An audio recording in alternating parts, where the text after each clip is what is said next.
नमस्कार.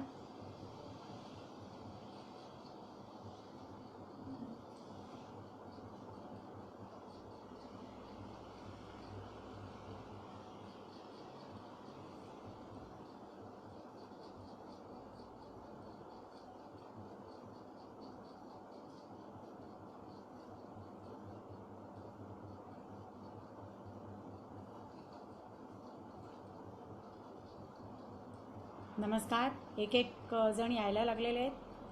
प्रदीप आपटे, हॅलो, स्वागत आहे. Shubhada Pendharkar, great. Lata from Florida, welcome. Pratiksha Phadnis, माझी बहिणी, हॅलो, वेलकम. सगळ्यांचं स्वागत आहे मनपूर्वक. हळूहळू मंडळी जमत आहेत. थोड्या वेळात आपण सुरू करूया. रवींद्र जोशी, शुभदा पेंढारकर,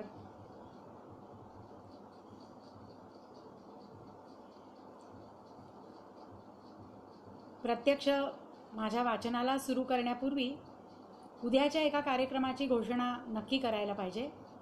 मंडळी, उद्या 1 जून ज्येष्ठ एकपात्री कलाकार कैलासवासी मधुकर टिल्लू यांचा जन्मदिवस, यांची जयंती, आणि त्यानिमित्त आम्ही एकपात्री कलाकार परिषदेचे जवळजवळ 17-18 कलाकार सकाळी 10 ते दुपारी 1:30 आणि दुपारी 4 ते रात्री 10 असा अखंड आम्ही एक कार्यक्रमांचा, आपण कलायज्ञ म्हणूया त्याला, तो आम्ही करणार आहोत. त्यामध्ये माझा 11 वाजता आहे आणि मी भाऊसाहेब पाटणकरांची शायरी सादर करणार आहे. माझा कार्यक्रम तर बघायला याच, पण आमच्या एकपात्री कलाकार परिषदेच्या इतर कलाकारांचेही कार्यक्रम नक्की बघा. प्रत्येकाचं वैविध्य असतं. खूप छान व्हरायटी, खूप छान वैविध्य तुम्हाला बघायला मिळेल. दीपक रेगे, आमच्या एकपात्री कलाकार परिषदेचे अध्यक्ष, स्वागत आहे तुमचं. आणि उद्याच्या तयारीत सगळेच मग्न आहेत. शांभवी बोधे आलेली दिसते, उत्तम कवयित्री, आमचीच एकपात्री कलाकार. हळूहळू मंडळी जमत आहेत. आणि गेले जवळजवळ मला असं वाटतं 50 दिवस तरी झाले असतील की दीपक रेगेंनी पहिल्यांदा सुरुवात केली, इतरही अनेक कलाकार, की ह्या फेसबुक लाईव्हच्या माध्यमातून तुमच्याशी संवाद साधतोय. जानवी धामणकर, माझी लेक, फ्रॉम ऑस्ट्रिया, व्हिएन्ना, स्वागत आहे. तर फेसबुक लाईव्हमधून तुमचं मनोरंजन करत आलेले आहेत, पुढेही काही दिवस करत राहतील. आणि तुम्हाला माहिती आहे की हे सगळेजण आम्ही व्यावसायिक कलाकार आहोत. मात्र ह्या लॉकडाऊनच्या काळामध्ये आम्ही सगळेच जण तुमच्यासाठी ह्या मंचावर येऊन खूप काही सादर केलं, तुम्हाला आनंद दिला, आणि आम्हाला त्याच्यापेक्षा जास्त आनंद मिळाला. कारण कलाकाराला भूक असते की तो गप्प बसूच शकत नाही. रसिकांसाठी काहीतरी केल्याशिवाय तो गप्प बसूच शकत नाही. तर म्हणून आम्ही करत राहिलो. पण आता तुम्हा सगळ्या रसिकांना एक कळकळीची विनंती आहे की हळूहळू आता प्रत्येक उद्योगधंद्याला सगळेजण लागले की हे आमचे फेसबुक लाईव्ह विनामूल्य जे आम्ही तुमच्याकरता उपलब्ध करून देत होतो ते हळूहळू बंद होतील. पण तुम्ही मात्र जसं आम्हाला प्रत्यक्ष बोलवत होतात कार्यक्रमाला, तसे पुढचे काही महिने तरी मला वाटत नाही असे जाहीर कार्यक्रम करू शकू असे. तर असेच ह्याच माध्यमातून तुम्ही आम्हाला बोलवा, पण एक छोटीशी तळटीप, योग्य ते मानधन देऊन बोलवा. कारण आत्ताच्या या लॉकडाऊनच्या काळामध्ये बऱ्याच ग्रुप्सनी मला, आमच्या इतरही कलाकारांना त्यांच्या कट्ट्यावर बोलवलं एखाद्या विषयावर बोलायला. आम्ही आनंदाने गेलो, अजिबात काही त्याच्यामध्ये हे नाही. पण ह्यापुढे आता गणपती, नवरात्र हे तर सांस्कृतिक कार्यक्रमांचे अगदी धामधूम असते त्यावेळेला, पण यावेळेला तर साहजिकच सार्वजनिक कार्यक्रम काही होणार नाहीत. पण ह्या व्हर्च्युअल प्लॅटफॉर्मवर आमच्यापैकी कोणीही, तुम्ही आता इतरही आमच्या कलाकारांचे कार्यक्रम बघत असाल, तुम्हाला जो आवडीचा कलाकार असेल तो एक किंवा अनेक, तर जरूर तुमची सोसायटी, तुमचं मंडळ जे काय असेल तिथे योग्य ते मानधन देऊन तुम्ही नक्की बोलवाल याची आम्हाला खात्री वाटते. तन्मयी धामणकर, माझी मुलगी पण आलेली आहे. तर जमतायत मंडळी हळूहळू. आज मी बिनघडीचा डाव, आता हे तुम्हाला अर्थात उलटी दिसतात अक्षरं, पण पुस्तकाचं मुखपृष्ठ दाखवलं तुम्हाला. ह्या पुस्तकातला काही भागाचं वाचन करणार आहे. हे पुस्तक आहे डॉक्टर जगन्नाथ वाणी यांचं मूळ पुस्तक अ डिसअरेंज्ड लाईफ. त्याचं मी केलेलं मराठी भाषांतर आहे हे. त्या पुस्तकातलं थोडंसं वाचणार आहे, पण त्यांची जीवन कहाणी थोडक्यात सांगणार आहे. आणि इतकं तर मी आत्ता सांगते की एक अनुवादक या पुस्तकाची म्हणून या पुस्तकाशी माझा जवळचा संबंध आलाच, पण तो ऋणानुबंध इथे संपत नाही. त्याबद्दल थोडंसं सविस्तर मी हे वाचन झालं की मग सांगेन. Rachana Chordia, my daughter's friend from Chennai. Welcome Rachana. तर मला वाटतं आता बरीच मंडळी जमलेली आहेत आज, आणि डॉक्टर वाणींचे बरेचसे कुटुंबीय, नंतर त्यांनी ज्या असंख्य संस्था सुरू केल्या आणि समाजासाठी जे खूप कार्य केलं आहे त्यातलीही काही मंडळी आज जॉईन होऊ इच्छित आहेत. त्यांना ती लिंक उघडून जॉईन होता यावं अशी मी आशा करते. Meena Apte from Boston. तर राष्ट्र आंतरराष्ट्रीय मंडळी जमलेली आहेत, तर मी चालू करते.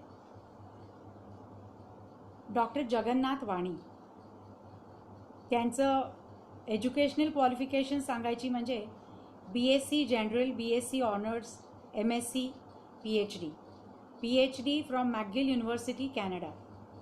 भारत कॅनडामध्ये प्राध्यापक संशोधक म्हणून प्रदीर्घ सेवा, आणि असंख्य academic, social, cultural, educational, mental health related उपक्रम आणि संस्थांची पायाभरणी, आणि त्या संस्थांचे अर्थातच ते संस्थापक अध्यक्ष. किमान माझ्या मते 25-30 किंवा मी कमीच सांगते आकडा, त्याहीपेक्षा जास्त संस्था त्यांनी चालू केल्या, त्याचा पाया रचला आणि त्या आजही चालू आहेत. विशेष म्हणजे तर त्यांचा जीवनपट मला तुम्हाला थोडक्यात सांगायचा आहे.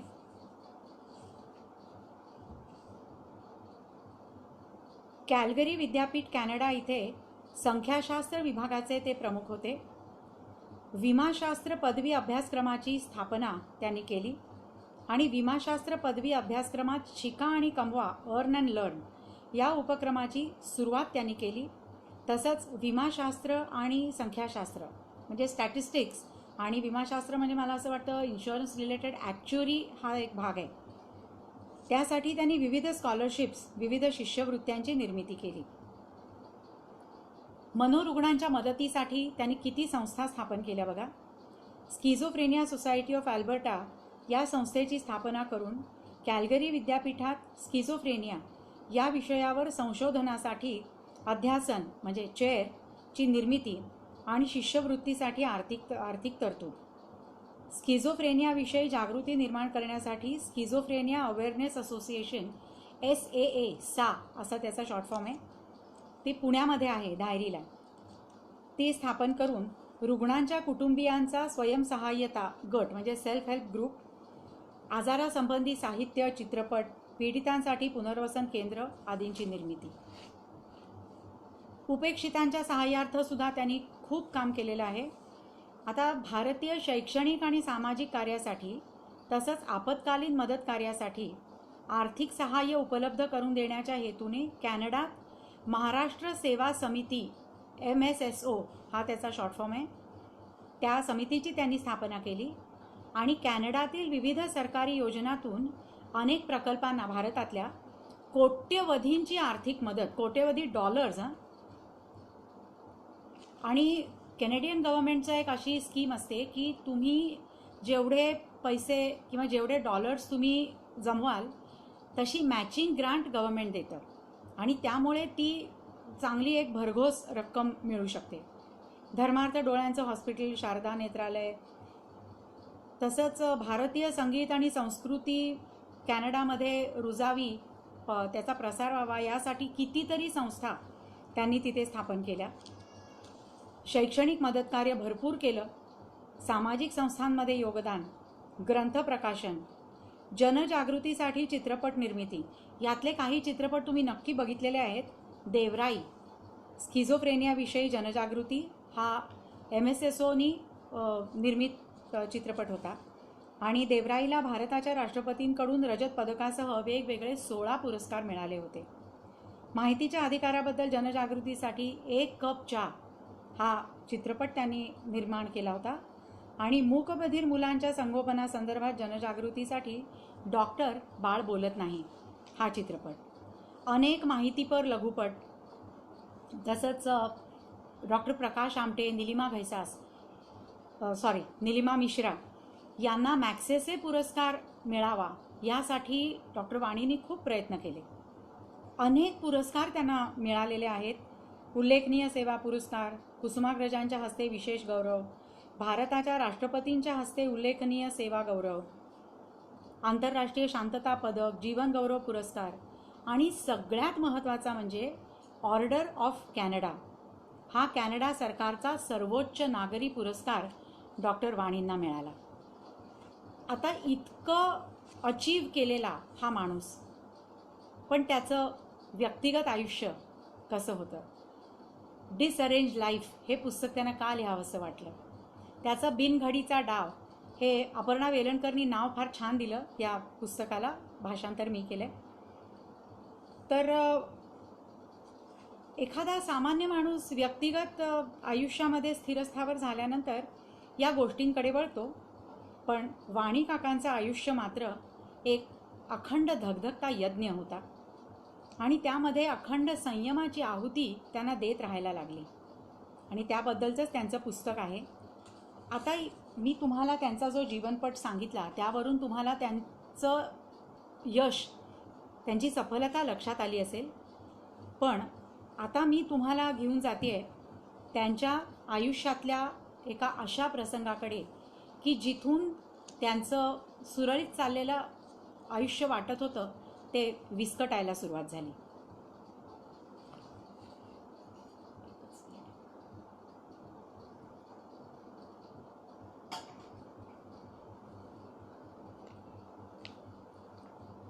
जुलै 1972. माझी पत्नी कमलिनी आणि मी आमच्या तिन्ही मुलांसह महिनाभर भारतात कुटुंबियांसमवेत सुट्टी मजेत घालवून कॅल्गरीला परतलो. त्यानंतर लगेचच आमचा 2 वर्षाचा मुलगा राजू आजारी पडला. त्याला खूप ताप चढत होता, त्यामुळे तो अगदी बारीक अशक्त झाला होता. एके दिवशी संध्याकाळी जेवणं आटपली आणि मुलं बग्स बनी आणि रोड रनर ही त्यांची आवडती कार्टून्स बघायला बाहेरच्या खोलीत गेली. सगळ्यांच्याच पसंतीची कार्टून्स असल्यामुळे त्या बाबतीत मुलांचं अगदी एकमत होतं. मी कमलिनीला टेबल आवरायला मदत करत होतो. सगळं काही नेहमीप्रमाणे चाललं होतं. डिशवॉशरमध्ये भांडी ठेवता ठेवता कमलिनी अचानक वळून कुजबुजली, "हो, ऐकलं का? आपले भारतातले नातेवाईक ना आपल्या विरुद्ध कट रचतायत." "काय?" माझ्या कानांवर विश्वासच बसेना. "हो, ते आपल्याला दगाफटका करण्याची योजना आखतायत. खात्री आहे माझी असंच असणार. बघाच तुम्ही." "तुला कसं माहीत?" मी वैतागून विचारलं. "हो, मी सांगतेय तुम्हाला. राजूचा आजारपण हा त्याच कटाचा भाग आहे." "अगं काहीतरी काय बोलतेस?" मी तिच्या बाजूला असलेलं कपाट उघडण्याचा प्रयत्न करत म्हटलं.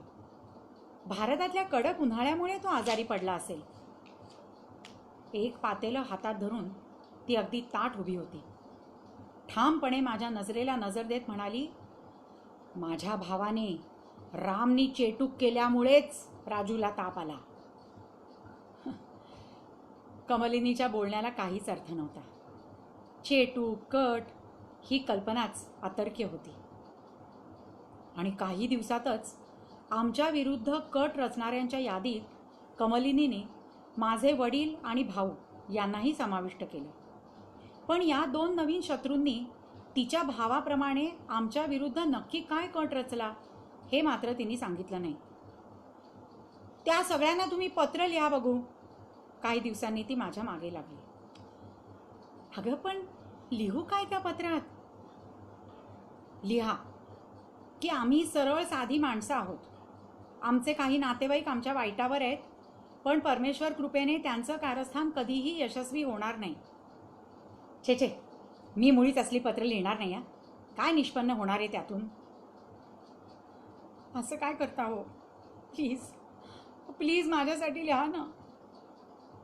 अचानक बदललेल्या तिच्या स्वरात अजिजी आली. पत्र लिहिल्यामुळे तरी ती शांत होईल असं वाटून मी अखेर तसं केलं. तिने सांगितली होती तीच वाक्य लिहिली. अर्थात कुठल्याच नातेवाईकाने उत्तर लिहायचा खटाटोप केला नाही. आता मात्र मागे वळून बघताना जाणवतं की मी माझं हास्य करून घेतलं. पत्र भारतात पोचली, पण ते कळूनही कमलिनी मात्र अजून बेचैनच होती. काही दिवसांनी तिच्या आणखी एका विधानाने मला कोड्यात टाकलं. सकाळचा नाश्ता नुकताच झाला होता. मी पेपर चाळत होतो. प्लेट्स उचलता उचलता कमलिनी म्हणाली, एका मासिकातल्या एका लेखात ना आपल्या सगळ्या समस्यांची उत्तरं आहेत. कुठल्या समस्या? आपल्याला तर काहीच समस्या नाहीत. ते मासिक आणा म्हणजे समजेल. टेबल पुसता पुसता कमलिनी म्हणाली. काय नाव तरी काय त्या मासिकाचं? मला नजरेने आव्हान देत ते म्हणाली, मला माहिती नाही, पण आपण शोधून काढू. मी तिच्याकडे बघतच राहिलो. तिला कसं समजून घ्यावं किंवा तुझं बोलणं अतर्क्य आहे हे तिला कसं समजवावं हे मला कळतच नव्हतं. युनिव्हर्सिटी ऑफ कॅल्गरीमध्ये मी स्टॅटिस्टिक्सचा सहाय्यक प्राध्यापक होतो. तिथून एक स्टाफ मीटिंग संपवून एका शुक्रवारी मी घरी आलो. आमच्या 8 वर्षाच्या मुलीने वर्षाने दार उघडलं. आईने काय केले बघा. आणि खरंच संपूर्ण पॅसेजभर आणि बेडरूम्सच्या दरवाजावर चिकटवलेली वर्तमानपत्रांची कात्रणं दाखवत ती म्हणाली. कमलिनी हॉलमध्ये राजू आणि 6 वर्षाच्या सुलभाबरोबर टीव्हीवरचं फ्लिंटस्टोन कार्टून बघत बसली होती. हे काय गा, ही सगळी कात्रणं कशाला लावलीस? मी विचारलं. छान दिसतात म्हणून. मला आपलं घर सजवायचं होतं, तिने शांतपणे उत्तर दिलं. मी त्या कात्रणांवरचा मजकूर वाचत गेलो. त्यात कुठलाच सारखा विषय किंवा समान धागा नव्हता. हा प्रकार तिच्या मते आमच्या सर्व समस्या सोडवणाऱ्या त्या तथाकथित लेखांशी संबंधित असावा असा मी तर्क केला. पण माझा गोंधळ वाढत चालला होता हे नक्की. हे काय चाललंय हे माझ्या समजुतीच्या पलीकडचं होतं. साधारण 15 युनिव्हर्सिटीतील वर्ग संपवून मी घरी येत होतो. आमच्या इमारतीच्या लिफ्टकडे जाताना इमारतीचे व्यवस्थापक समोरून आले. त्यांच्या चेहऱ्यावर नेहमीच्या स्मितहास्याऐवजी आज तिरस्काराची भावना दिसली. मी संभ्रमातच पडलो. पण काही दिवसांनी त्याच्या ह्या वागणुकीचा कमलिनीच्या बोलण्यावरून खुलासा झाला. मी ना इथे पोलिसांना बोलवलं होतं, एका संध्याकाळी तिने मला अचानकच सांगितलं. मी अवाक. काय? का? कधी? काही आठवड्यापूर्वी. अगं पण कशाला? त्या ज्यात आपल्या समस्यांना उत्तर आहेत ना ते मासिक शोधायला. बर, मग काय म्हणाले पोलीस? सार्वजनिक वाचनालयात जाऊन शोधा म्हणाले. प्रथमच ती स्वतःबद्दल जरा साशंक वाटली.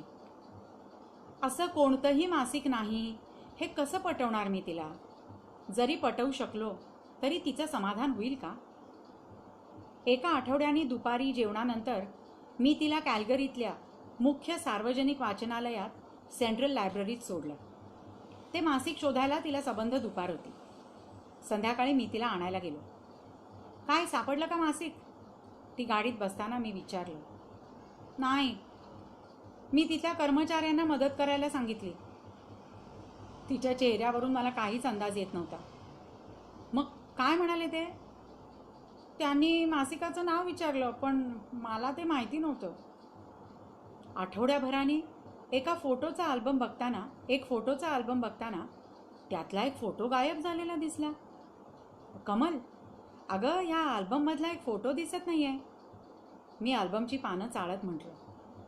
मी तो कचऱ्यात फेकून दिला. ती माझी नजर टाळून म्हणाली. इतर काही वस्तूंबरोबर. इतर कुठल्या वस्तू? ती सहजपणे खांद्या उडून म्हणाली, "हं, आणखी 1-2 फोटो, पुस्तकं, भांडी आणि काही कपडे." अगं पण का? माझ्या रागाचा चढणारा पारा मला जाणवत होता. त्यांचा मला खूप त्रास होत होता, खूप त्रास होत होता. मला त्यांची विल्हेवाट लावणं भाग होतं. अगं अगं पण तुला त्रास तरी काय होतोय? मी शक्य तितक्या शांतपणे विचारलं. ती गोंधळली. मला मला खरंच नाही हो माहिती. नंतर घरात शोधाशोध केली तेव्हा कळलं. कमलिनीने कचऱ्यात फेकलेल्या गोष्टीत सोनोपंत दांडेकरांची सार्थ ज्ञानेश्वरीही होती. कमलिनीचे मेहुणे नारायण यांनी मला तो ग्रंथ प्रेमाने भेट दिला होता. मला फार वाईट वाटलं होतं, पण राग नाही आला. काय फायदा होता रागवून? नंतरच्या आठवड्यांमध्ये कमलिनी अचानक अपमानकारक भाषा वापरायला लागली. आरडाओरडा करू नका, ती ओरडायची. अगं पण मी ओरडतच नाहीये, मी म्हणायचो. एकदा मला म्हणाली, तुम्हाला महारोग होईल आणि तुमचे अगदी हाल हाल होतील. मी तिच्या नजरेला नजर देत म्हणालो, मग त्यामुळे तुझा काय फायदा होईल? तुमची पुरती वाट लागेल, ती म्हणाली. अगं पण मग तुझं आणि मुलांचं कसं होईल? ती दात ओठ खाऊन म्हणाली, तुम्ही मेलात तर फार बरं होईल. आमचं हे संभाषण मराठीत चालायचं. मुलांना भाषा कळली नाही तरी आई काहीतरी वाईट साईट बोलतीये हे त्यांना जाणवत असायचं. आमचं 2 बेडरूमचं अपार्टमेंट आम्हा 5 जणांना लहान पडत होतं. बाजारात उपलब्ध असलेल्या तयार बंगल्यापेक्षा आम्ही आपल्याला हवं तसं घर बांधून घ्यायचं ठरवलं. घर कसं बांधायचं याचं एक स्वप्न मी उराशी बाळगलं होतं. त्यानुसार मी एक कच्चा आराखडा काढला आणि तो घेऊन एका ड्राफ्ट्समनकडे गेलो. माझ्या कल्पनेची त्याने योग्य स्वरूपात मांडणी केली. सुरुवातीला एक प्रशस्त स्वागत कक्ष, त्याला लागून भव्य जिना आणि जिना चढून गेल्यावर बेडरूमकडे जाणारी प्रशस्त गॅलरी. स्वागत कक्ष घराचा केंद्रबिंदू होता. बैठकीची खोली, अभ्यासिका, स्वयंपाकघर, गॅरेज, तळघर आणि वरच्या बेडरूम्सकडे जाण्याचा जिना, अशा सर्व विभागाकडे तिथून प्रवेश करता येईल अशी ती योजना होती. सगळीकडे सहजतेने वावरता येईल अशी मोकळी ढाकली रचना होती. नीट रबर बँड लावलेले 8 कागदांचं ते भेंडोळं मी घरी आणलं. हे काय आहे डॅडी? वर्षाने विचारलं. आपल्या नवीन घराचे नकाशे आहेत बेटा. आत्ताच्या घरापेक्षा ते घर कितीतरी मोठं असेल. मी बघू डॅडी? जरूर.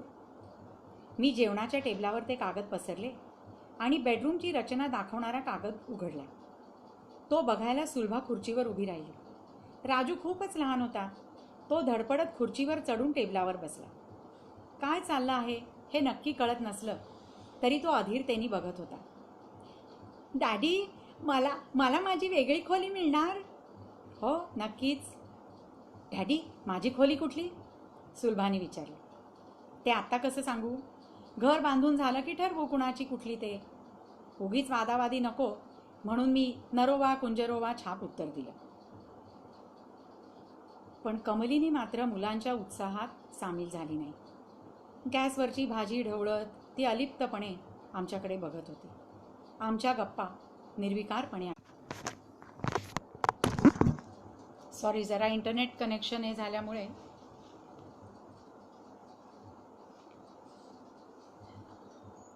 हळूहळू कमलिनीमधले बदल वाढत गेले. ती स्वतःशीच काहीतरी पुटपुटायला लागली. समोर अनोळखी माणसं आहेत याचंही तिला भान नसे. स्वतःचंच पटल्या किंवा न पटल्यासारखं मान हलवायची. माझी वही कुठे? अशा साध्या प्रश्नाने सुद्धा अचानक दचकायची. 4 चौघात वावरताना कमलिनी जास्तीत जास्त तुसडी होत चालली. तिथे तिला कॅनेडियन किंवा भारतीय सुद्धा मैत्रिणी नव्हत्या. किंबहुना माझ्या मते मैत्री जोडणं आणि जोपासणं तिच्या स्वभावातच नव्हतं. आमच्या इमारतीत राहणारी 7ही भारतीय कुटुंब आग्रहाने बोलावलं तरी आमच्याकडे जेवायला किंवा कौटुंबिक कार्यक्रमांना यायचं टाळत असत. का ते कळणं फारसं अवघड नव्हतं. ऑक्टोबर 1973 मध्ये आम्ही घर बांधायला सुरुवात केली. सगळी मुलं खूप उत्साहात होती, पण मात्र कमलिनी त्या उत्साहात मुळीच सहभागी होत नव्हती. आता तिच्या समस्येसाठी कुणाची मदत घ्यावी हे मला समजेना. ही शारीरिक व्याधी नसल्यामुळे नेहमीच्या डॉक्टरांना दाखवण्यात अर्थ नव्हता. याच सुमारास माझा एक मित्र GP पाटील, ज्याला आम्ही GP म्हणत असू, तो स्टॅटिस्टिकविषयी एका संशोधन संदर्भात चर्चा करण्यासाठी कॅल्गरी युनिव्हर्सिटीत आला होता. कामाची चर्चा झाल्यावर गप्पांच्या ओघात मी कमलिनीच्या तऱ्हेवाईक वागण्याबद्दल त्याला सांगितलं. तो गंभीर झाला. त्याच्या चेहऱ्यावर काळजी उमटली. वहिनींना मानसोपचार तज्ज्ञाकडे नेलं पाहिजे रे, तो कळकळीने म्हणाला. मला त्या बाबतीतली काहीच माहिती नव्हती. मानसोपचार म्हणजे काय करणार? मानसोपचार तज्ज्ञ काय करणार? अरे, तो वहिनींशी बोलून त्यांच्या मानसिक अवस्थेचं निदान करेल. अरे, पण तिला इंग्रजी बोलता येत नाही रे. GP कॉफीचे गुटके घेत एक क्षण विचार करून म्हणाला, न्यूयॉर्कमधला मराठी बोलणारा एक मानसोपचार तज्ज्ञ मला माहिती आहे. न्यूयॉर्क? अरे बापरे, तिकडे जाणं फारच महागात पडेल. मान्य आहे, पण त्याने फायदा होईल. वहिनींना नक्की काय झालंय ते कळेल. GPने मला डॉक्टर किशोर सराफ यांचा पत्ता दिला. मी त्यांना अपॉइंटमेंटसाठी पत्र लिहिलं. त्यांचं लगेच उत्तर आलं. 27 डिसेंबर 1973 रोजी संध्याकाळी 5 वाजता त्यांनी आम्हाला बोलावलं होतं. आम्ही गेलो. डॉक्टर सराफांचा दवाखाना 4थ्या मजल्यावर होता. 10 मिनिटांनंतर डॉक्टरांनी मला आत बोलावलं. मी पाठवलेले रिपोर्ट्स चाळत डॉक्टर म्हणाले, तुम्ही अगदी तपशीलवार माहिती पाठवलीच आहे, पण या व्यतिरिक्त काही सांगायचं आहे का? कमलिनीचं पोलिसांना घरी बोलावणं, वस्तू कचऱ्यात फेकणं, काल्पनिक मासिक. सॉरी, आज इंटरनेटचा जरा फारच प्रॉब्लेम वाटतोय, त्यामुळे मध्ये मध्ये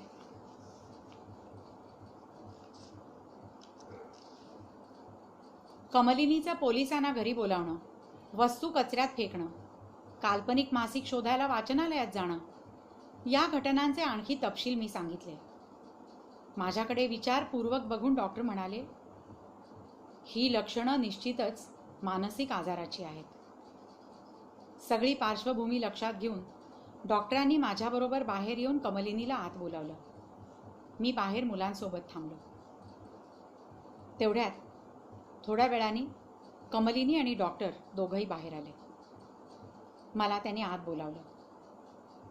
डॉक्टर वाणी, तुमच्या पत्नीला स्किझोफ्रेनिया झालाय, डॉक्टर गंभीर चेहऱ्याने म्हणाले. आजाराचं हे नाव मी कधीच ऐकलं नव्हतं. काय त्याचा अर्थ? हा एक प्रकारचा मानसिक आजार आहे, ज्यात मेंदूतील जैव रासायनिक असंतुलनामुळे रुग्ण विचित्र वागू लागतो. डॉक्टर, पण हा बरा होऊ शकतो का? नाही, पूर्णपणे बरा होत नाही, पण उपचार करून ताब्यात ठेवता येतो. नाही म्हणजे मी समजलो नाही. हा मधुमेहासारखा रोग आहे, डॉक्टर शांतपणे समजावून देत होते. स्वादुपिंडातील इन्सुलिनच्या असंतुलनामुळे मधुमेह होतो. तो बरा होत नाही, पण इन्सुलिनची पातळी नियंत्रित करून तो ताब्यात ठेवता येतो. पण मग स्किझोफ्रेनिया कसा ताब्यात ठेवणार? मानसिक आजार निरोधक औषधं देऊन. मेंदूतील रासायनिक असंतुलन अशा औषधांमुळे सांभाळलं जातं, मात्र त्याचा डोस वरचेवर तपासून कमी अधिक करावा लागतो. औषधांचा फायदा झाला, पण काही महिनेच. पुन्हा पहिले पाडे 55. तिच्या हिशेबी मी तिला त्रास देणारा शत्रूच वाटायचो. मी काहीतरी जादूटोणा करून अघोरी शक्ती मिळवल्या आहेत आणि त्या योगे मी तिला आणि मुलांना इजा पोचवतो आहे, असा ती माझ्यावर आरोप करायची. शिव्या द्यायलाही तिने पुन्हा सुरुवात केली. हे सगळं सहन करणं फार फार अवघड होतं. आतून मला भयंकर राग यायचा, पण वरकरणी शांत राहायचो. तिच्यावर ओरडणं टाळायचो, कारण इथे तर्क चालणारच नाही याची मला पूर्ण कल्पना होती. मी स्वतःला सारखी आठवण करून द्यायचो की ती मनोरुग्ण नसती तर असे अपशब्द बोलली नसती. हिवाळा अजून संपायचा होता, पण तरीही फेब्रुवारी महिन्यातच एक छान उबदार रविवार उजाडला. स्वच्छ सूर्यप्रकाश होता. आदल्या दिवशी थोडा बर्फ पडला होता, पण रातोरात हवा बदलली. मी जाहीर केलं, चला आज आपण आपल्या नव्या घराचं बांधकाम बघायला जाऊया. मुलं आनंदली. लगेच बूट जाकीट घालून तयार व्हायला लागली. कमलिनी मात्र स्वयंपाकघरात टेबलाशी बसून राहिली. तू येत नाहीस? मी विचारलं. माझी नजर टाळून ती म्हणाली, नाही, मला नाही यावंसं वाटत. वर्षा तयार होऊन आली आणि तिने गळ घातली. चल ना ग आई, हा घे तुझा कोट. नाखुशीनेच कमलिनीने तिच्या हातून कोट घेतला आणि आमच्याबरोबर यायला तयार झाली. आम्ही नव्या घराशी पोचलो. भिंती तयार होत्या. अजून रंग लावायचा होता. गालीचा कसा कुठल्या रंगाचा पाहिजे हे विचारण्यासाठी कॉन्ट्रॅक्टर थांबला होता. काही आठवड्यातच घर तयार होणार होतं. घरी परतताना मुलांच्या त्यांच्या खोल्या रंग लावल्यावर कशा दिसतील याबद्दल गप्पा चालल्या होत्या. कमलिनी मात्र अलिप्त, उदास, गप्प. ना ती मुलांच्या गप्पात भाग घेत होती, ना बांधकामाविषयी काही मत देत होती. काय चाललं असावं तिच्या मनात? माझ्या अघोरी शक्तींबद्दलच्या भ्रमात गुरफटली असेल का? मलाही एकदम नैराश्य आलं. मी रस्त्यातच एका टेकडीच्या कड्याला गाडी थांबवली.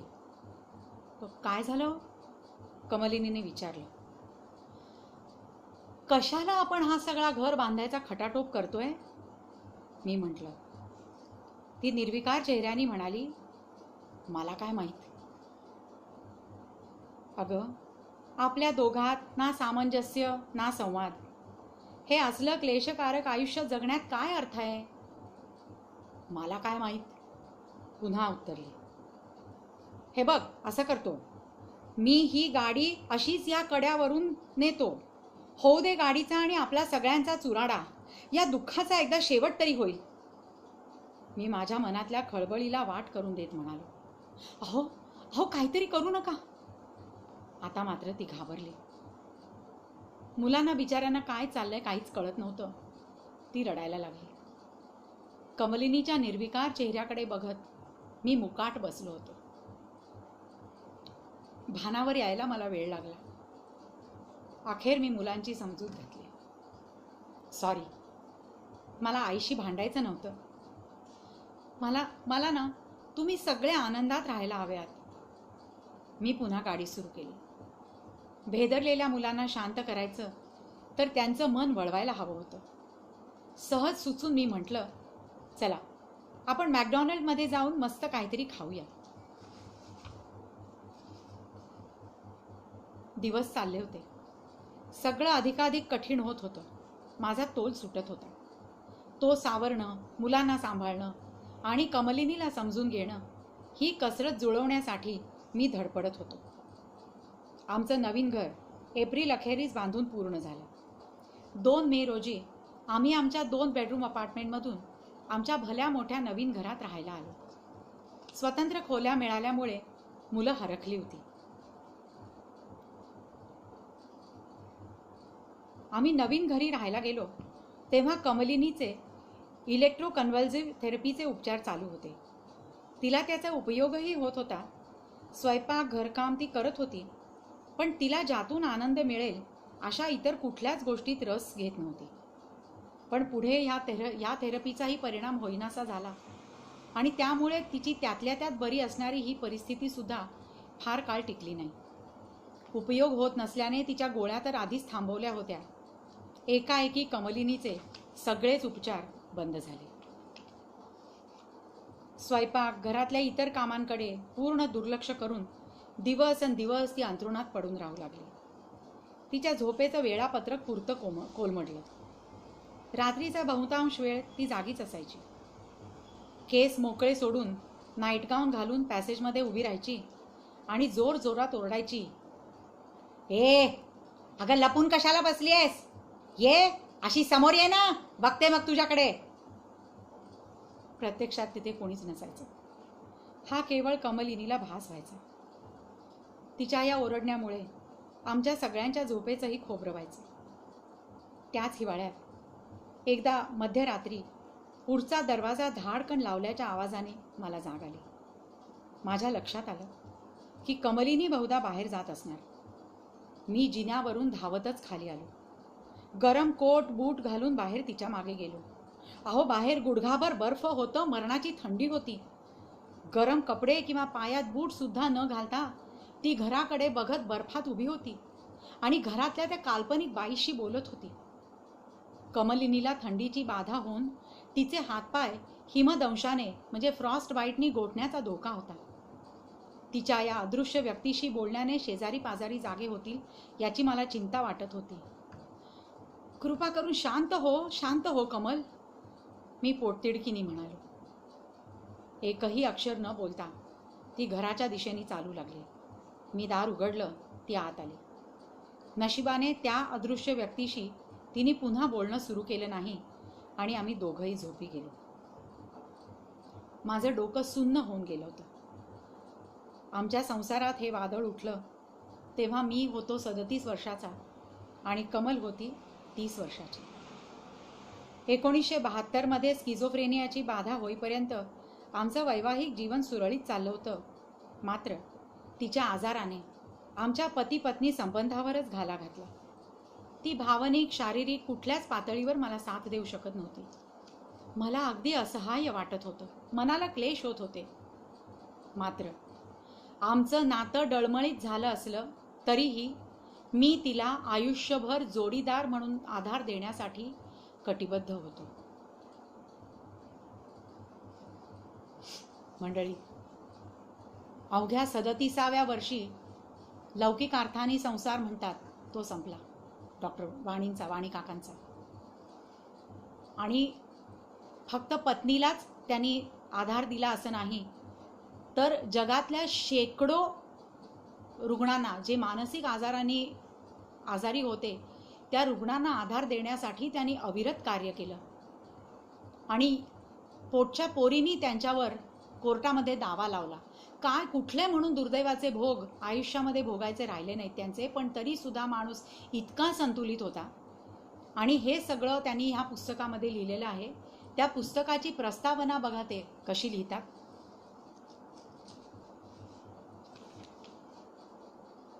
माझ्या पत्नीची काळजी घ्यायला शिकताना अनेक मानसोपचार तज्ज्ञांशी माझा संबंध आला.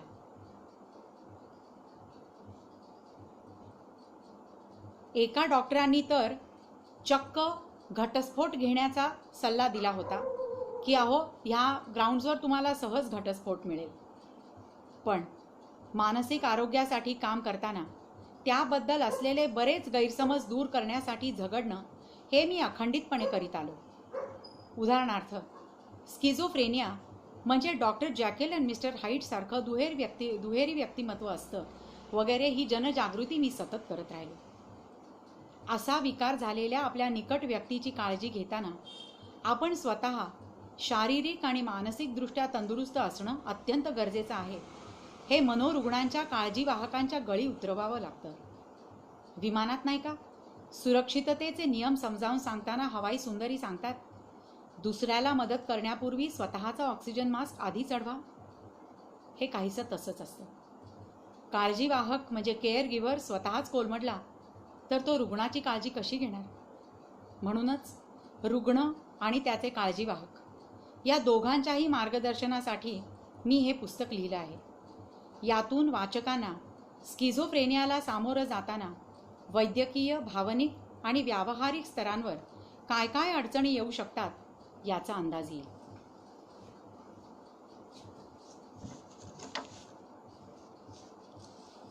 शेवटी ते असं लिहितात, एक 5 मिनिटं आणखीन जास्त.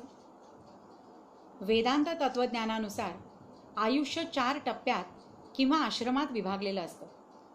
प्रत्येक आश्रमाचा कालावधी 25 वर्ष असतो. पहिली 25 वर्ष ब्रह्मचर्याचं पालन करून शिक्षण विद्याध्ययन करणं. पुढची 25 वर्ष गृहस्थाश्रम, लग्न, व्यवसाय, मुलं बाळं अशा प्रापंचिक जबाबदाऱ्या पार पाडणं. त्यानंतरची 25 वर्ष वानप्रस्थाश्रम, संसारातून हळूहळू अलिप्त होऊन आपल्या अनुभवाचा, ज्ञानाचा, कमाईचा इतरांना लाभ करून देणं. 75 वर्षांनंतरही आयुष्य लाभलं तर संन्यासाश्रम, प्रापंचिक लौकिक व्यवहारातून संपूर्ण निवृत्ती, त्याग. केवळ योगायोगाने माझं लग्न 25व्या वर्षी झालं आणि 50व्या वर्षी मी MSSOची स्थापना केली. 75व्या वर्षात विरक्तीचा निर्णय मात्र जाणून बुजून घेतला. त्याग विरक्तीचे 2 पैलू असतात. एक म्हणजे आपल्या सर्व भौतिक चीजवस्तूंचा त्याग.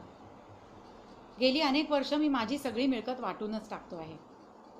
दुसरी बाजू म्हणजे जबाबदारीच्या पदांपासून बाजूला होणं. मंडळी, हे फार कठीण असतं.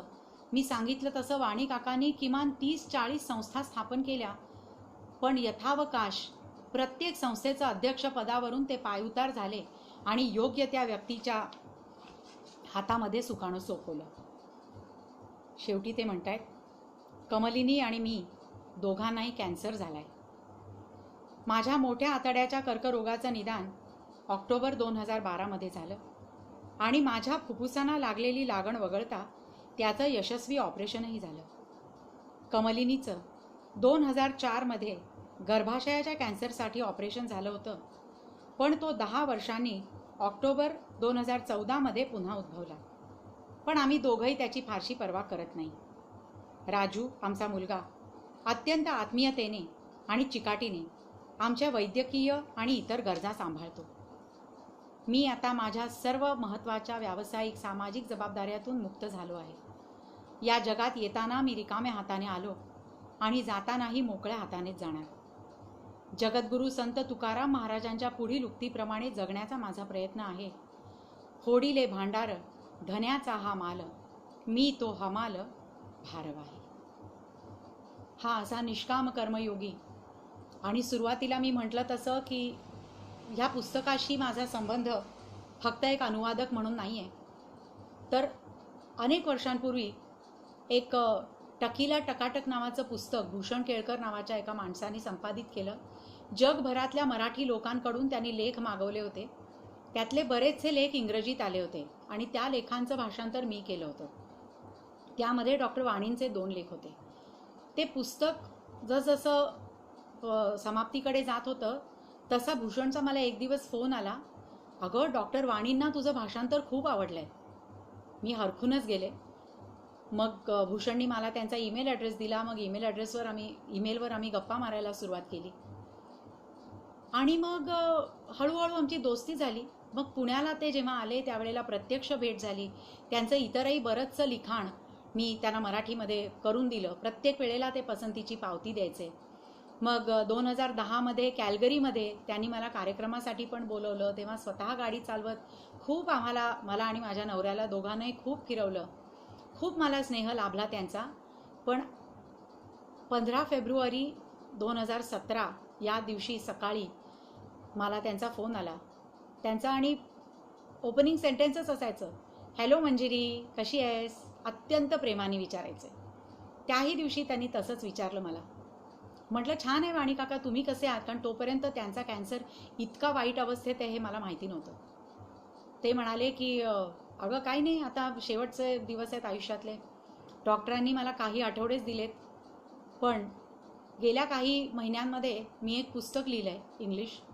आता हे अर्थातच माझं शेवटचं पुस्तक आणि याचं भाषांतरही तू करावंस अशी माझी तुला विनंती आहे. म्हटलं काका विनंती काय करताय, तुम्ही आदेश द्या मला.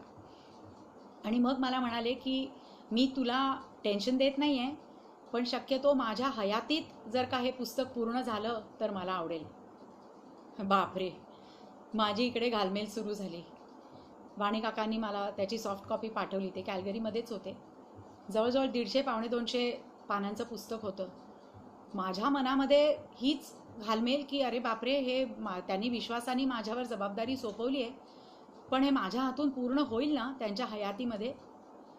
मी अक्षरशः कंबर कसून कामाला लागले आणि 20-21 दिवसामध्ये ते सगळं पुस्तक पूर्ण केलं. जसजसा एक चॅप्टर होत होता तशी मी त्यांना पाठवत होते आणि त्यांची पसंतीची पावती लगेचच येत होती. मी सगळं माझं भाषांतर पूर्ण करून ते पाठवलं. लगेच ते छापून घेतलं. एप्रिलमध्ये वाणी काकांच्या हातामध्ये त्या पुस्तकाची हार्ड कॉपी पडली आणि 5 मे 2017 या रोजी वाणी काका हे जग सोडून गेले. आणि त्यांनी जे आपल्या पत्नीला वचन दिलं होतं की मी आयुष्यभर तुझा सांभाळ करीन, तुला सोडणार नाही कधीही, त्यांची पत्नी त्यांच्या आधी 6 महिने गेली. त्यामुळे ते अत्यंत अतिशय मोकळ्या मनाने, निवांत मनाने ते गेले असणार. आणि आज 31 मे रोजी आज मी हे वाचतेय, त्यांचा पुतण्या विवेक केले तो मला म्हणाले की 31 मे ही त्यांची मॅरेज ॲनिव्हर्सरी होती. तर हा योगायोग आहे. मी हा वाणीकाकांचा आशीर्वाद समजते. आणि खरोखरच त्या जगन्नाथाचा स्नेह मला इतका लाभला, त्याबद्दल मी त्या वरच्या जगन्नाथाचे मनपूर्वक आभार मानते आणि आपली रजा घेते. हे पुस्तक स्किझोफ्रेनिया अवेअरनेस असोसिएशननी पब्लिश केलेलं आहे. त्यांच्याकडे ह्याच्या कॉपी पण आहेत. आणि देव न करो पण तुमच्या ओळखीमध्ये, संबंधांमध्ये कोणी मानसिक रुग्ण असेल तर त्याचा स्वीकार करणं ही त्याची सगळ्यात पहिली पायरी आहे. आणि मग हे असे जे गट असतात, मदत गट, तिथे जाऊन त्या रुग्णाला त्याला मदतीची फार जरुरी असते. त्याला माहिती नसतं, त्याला स्वतःला कळत नसतं की आपल्याला काय होतंय. आणि अशा लोकांच्यासाठी वाणीकाकांनी अक्षरशः आपलं आयुष्य वेचलं. त्यांची शेवटची मुलाखत जी पुण्यात झाली 15 डिसेंबर मला वाटतं 2015, तीही त्यांनी मला आधी तिकडून फोन करून सांगितलं होतं की मंजिरी तूच माझी मुलाखत घ्यायची आहेस. म्हटलं आनंदाने घेईन. इतके खोकत होते, तब्येत बरी नव्हती, पण तरीसुद्धा त्यांच्या चेहऱ्यावरचं हास्य कधीही लोपलं नाही. खरोखरच ही अशी माणसं आयुष्यात आली, त्यांचा स्नेह लाभला, हीच आपली इस्टेट असते हो, काय आणखीन दुसरं असतं. आपला निरोप घेते. धन्यवाद. शुभरात्री. तुम्ही सगळेजण आलात ऐकायला, खूप छान वाटलं.